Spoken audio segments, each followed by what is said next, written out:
it's around 1600. And that's on average. So it's very, very well done. Next time you can work with us. 16 minutes. I think personally, I did so this is the average, but I think personally I would rather be on, I think more likely to be on the double or something, or even triple that. But it means also that meetings and meeting experience is becoming a substantial part of our working environment. So the digitalization of the way we work, we can see that best in the meeting rooms we create. And therefore, we also created a mission that states that we want to be present where those people gather. Why are the people there, and how can you support them to have a good meeting experience? And it's not just fixed to some place, but it's also outside of the meeting room. So it can well be in your normal workspace, where we believe CTouch has a role as well.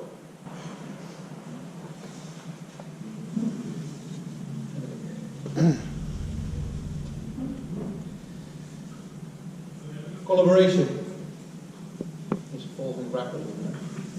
So we see that in 25% of all meetings, people need or want to have video or chat in their meeting. And most of these meetings are up to 4 people in one room, and they're using mostly their own PC. And if they're using their own PC in this meeting, they create a lot of content, of course. Of all this content, they want to share, they want to save, they want to send. And to do this, you need like an intelligent display. And of course, a touch display. This touch display will bring your meeting to another level. And this is what we call, for CTouch, this is like CTouch collaboration. Also, CTouch is changing as a company. So we grew already this year 25% because of you. So thanks for that. That's really good. And because of the growth, we also have to keep up with our staff. So we doubled our staff. It goes very, very rapidly, not only here in Eindhoven, but also in other countries to help you more. So that's good. Already this year we signed up 8 new countries.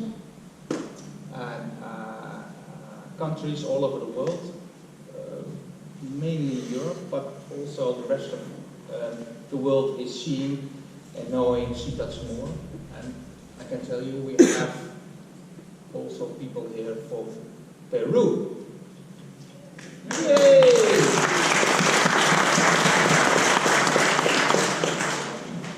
So thanks for being here. So from Peru to Eindhoven, it was 3 hours, 2 hours on the road. 12 hours to Paris, then go to Amsterdam, and then go to Eindhoven. Okay, but 12 hours. 12 hours? Yeah, 12 hours. Okay, we have somebody from South Africa. Yeah, it took you 13 hours. So what did you do? From South Africa, because okay. Well, people from Peru. So that's I'm very happy to have you here, and I can tell you your market just started there, touch displays, and yeah, we're very happy to take the time to fly to this small country here in the Netherlands. Of course, also we had you, Ole, thanks, Nico, thanks, there you go, everybody. Yeah, Martin, hey, thanks. Oh, yeah. Yeah. They were just snoozing away, that's all right. Yeah, okay. And also this year we will introduce 4 new products. So some of you already saw some new things this morning, and some of you, the international guests, will see all the new things tomorrow in the session, because after this hot and boring meeting we will go for drinks and dinner, so that will be good. So. And the reason we're doing this is because we see a shift in working You see a shift in learning. And basically I'd like to take you on an example of what happens in the current schools, not all, but some, is that a student is sitting at his desk next to other students who are sitting at their desk, and there's a teacher up at the front. In this case, I'm the teacher, you're all the students, and you listen to me as I tell you what my knowledge is, and you just consume. In the office place, you have the same thing. You got a meeting going on, and you got someone standing up front. He's got a bunch of information. I got some slides, I got some graphs. Look at this, sales projections, they're awesome. But it's again, you sit, you consume, and this is kind of a problem because we actually are leading on to a sedentary lifestyle. These same people who sit all day, go home, they also sit all day watching Netflix, sitting behind their computer games. And this leads to health problems, but it also leads to focus problems and efficiency problems. People don't come to work because they end up being sick. And a lot of businesses are actually trying to shift more to creating an environment where people are more in a collaborative sphere. So think of more brainstorm meetings, more creative sessions. These types of things are all involved even at the engineering level. But when it comes to it, what gets people up? What gets people to stand up and start doing these brainstorms? What makes them come up to something and then actually touch it, start getting people involved? What makes them say, instead of listen to me, I got something to tell you, to, hey, I have a challenge and I need your help. Come help me out. And that's why we are working on touchable design. So the first aspect of what is touchable design is what makes you touch, and what are the important things. Now there's actually 5 here, and I show 4 because the 5th one's kind of silly. I'll start with the 5th one. It's essentially when you're not allowed to touch it. So anytime you come to a museum and it says don't touch the painting, that you can. But we decided to leave that out, professional presentation, so leave it that way. But the first 4 features are actually material texture. So when you go to the supermarket, you're going to buy a wine, you want to have a nice night, you want to look smart. So you go through the wine selection, you have absolutely no idea. What do? You touch the front of the wine, and it's, oh, this one has bumps. I like that one. That's the fancy one. Well, that's the first thing that causes you to touch is the bumps. Next up are textures. You even see on the stage, for the people who are really close, is that the tiles are patterned differently, and this pattern causes you to want to actually come and touch it. You also have highlights, so if an entire product is black or white, and then there's this big blue element sticking out or a red element, it also makes you want to come up and say, why is that way? And lastly, it is colors, gradients, icons, basically just some simple things that tell you, hey, this might be something I can touch, just simply because of the shape of it. And then there's 3 types of materiality in touch design. Basically, you have rugged touch, so from a distance, you could say, you look at all those boxes over there, they're covered in plastic. Maybe I shouldn't touch it. And other items, maybe you do want to then touch. But you see that already from a very big distance. This is rugged. Then when you're in the intimate space of the product, that's when you start getting triggered to touch things that are actually nicer to touch, physical things. And those things in a digital product actually lead you to start touching the screen, like that.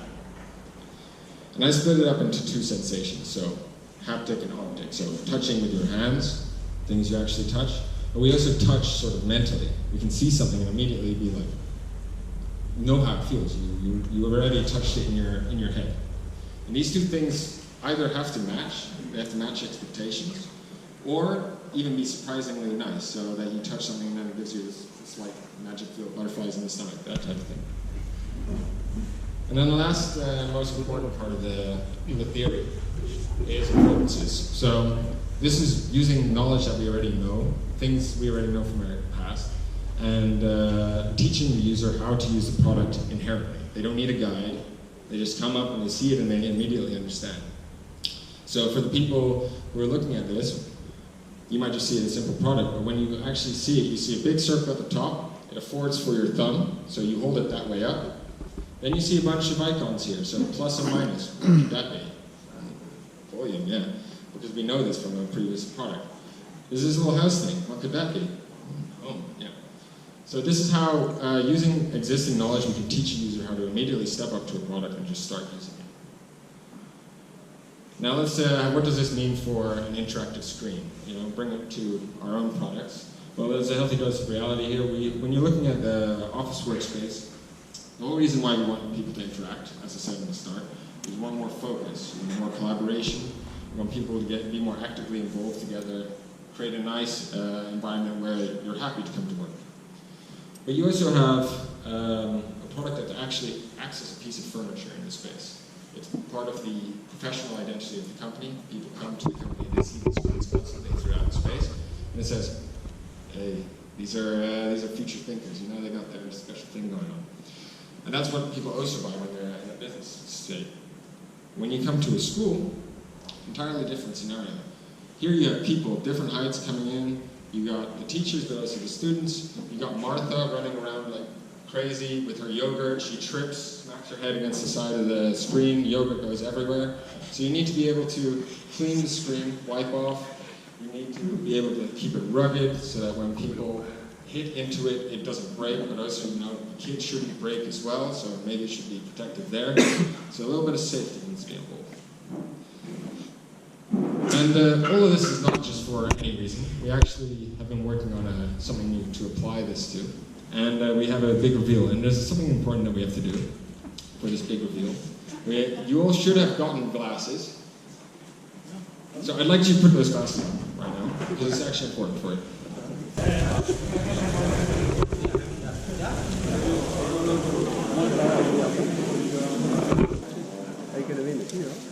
Okay. Ready? No? Yeah.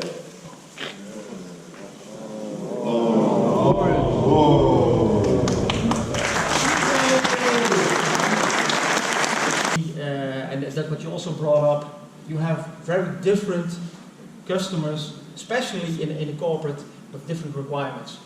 When you look to education, especially even if you narrow it more down to primary education, the requirements are more or less, it's much more commonality than you have in the corporate environment. And therefore, because we see it's changing so often in time and from user to user, we say we want a product which can adapt to that, and that we can offer something which fits his needs. So we always can build a CTouch customer, no matter what you like kind of solution, we can build it with our product. So our product should be able to adapt. So we want to buy it as a module. Come back to that later on. And the last pillar we see is about interactivity. Also there, very important for us we see, that's why it's one of the 4 pillars. We don't build this touchscreen to be used as just an ordinary monitor, because then we could have built a monitor. No, it's a touchscreen, it's an interactive device. So we want to use that because we believe, and not we only believe, also research is backing that up, that interactivity brings additional value to a meeting. In researchers, they say people which are in a meeting with an interactive screen, they're much more interactive and more active in the meeting. Also, the collaboration between the people in the meeting is more intense. And very important, after the meeting, the people rate the meeting as better, giving more results and a better feeling about it. So they really appreciate having the interactive screen if they use it in an interactive way. So that's what we want to achieve. And our screen is interactive, and it can facilitate this interaction. What we want to go a step further. The screen should not only facilitate this interaction, it should really stimulate this. Let's say, see it as a friend who comes every Wednesday evening over to your place, that you together go to the sports school where you start running. In the beginning you said, what? I didn't have time. But then, because of your friend who stimulates you, you go, and afterwards you're really happy about it. You get a good feeling that you got a result because you did it every time. So you stimulate it. And we want to do that with the screen as well. And the screen has a lot of capabilities now from a technological perspective, We tipped on AI and all that kind of things, also Microsoft mentioning that. And we want to use that to really stimulate interactivity. And not only from technology, also we look to design and material, and you already have seen that yesterday with our touchable design. Those 4 pillars, some of the elements I just mentioned already in the products we releasing in these months, and you already have seen something of that yesterday, but also some topics I mentioned we're working on in the coming year, our roadmap. And we do not do this alone. We work together with research centra, with university, and with market leaders in this area to really achieve these 4 pillars and get to that experience level. And then we're working on those pillars. And how do we build that then to a product portfolio, to the right products? As I just explained, we just build, and we do that brick by brick, and that's why we call it BRIX. We build for rich interactive experience. And how is that principle working? We tried a little bit to visualize that, and what we do, it's like with Lego. How do you pronounce it also? Lego. Yeah, just Lego. You all know from our Danish friends. You start with a base plate. That's what we call the base platform. And that gives, let's say, the common functionality you need. And on top of that, we put the bricks. And we have different kind of bricks. And with these bricks, you can always build the solution your customer needs. And if the needs change over time, you can just reshuffle your bricks and you can make another product out of it. So it keeps following the customer. And also within a customer, if it's a large organization, you will see he will have different needs on different locations. So it's not only time dependent, in fact the need is also place dependent. And also there, he can build it. He can make a CTouch solution for room A, or boardroom. He can also make a solution with CTouch for example, huddle space. So I think it's a great concept. You agree? Yeah. I see already some nodding. It's a bit. Yesterday everybody stood up and A little bit like that. yeah. Like all the Dutch. I'm going to show you pictures later of what happened yesterday. I think it has also a lot of advantages for the customer. So let's ask, can you think of some advantages of this concept for the customer? Otherwise, I have to give it away, but I would say you could think of something. I see you know. Yeah, you are enthusiastic, so okay. So when you go to the customer and you say, CTouch, sell CTouch, and we have a great concept, it's called BRIX, the corporate market. You should buy this because this concept, and then I have to need one of your guys to come with me. okay, Chris, he needs some support. I will help you. You can trust on CTouch, we will help you and back you up with this kind of things. What I just said, this concept, base plate and the bricks on top, means that we can always, for the end user, build a solution that fits his need. I think that's important. But also, this solution fits his needs. But a very nice advantage, especially we as Dutch, just only pay for what you need. Because you don't have to buy a whole expensive thing with a lot of functionality you're not sure if you're going to use. And later on, of course you buy then maybe a little bit too little, but then after half a year or something like that, I also want to have that. Then you can upgrade, and it can be easily, because it just switching maybe a module, upgrading the software, that kind of thing. So very easy, rapidly done. And like I said, if you have different rooms, it's exchangeable. So if you have different of our solutions, products in the different rooms, and temporarily you need it somewhere over here, you can just switch modules and work it over there. And also important, hardware and software integration. We make these BRIX, we test these BRIX, so it's verified. It really works together.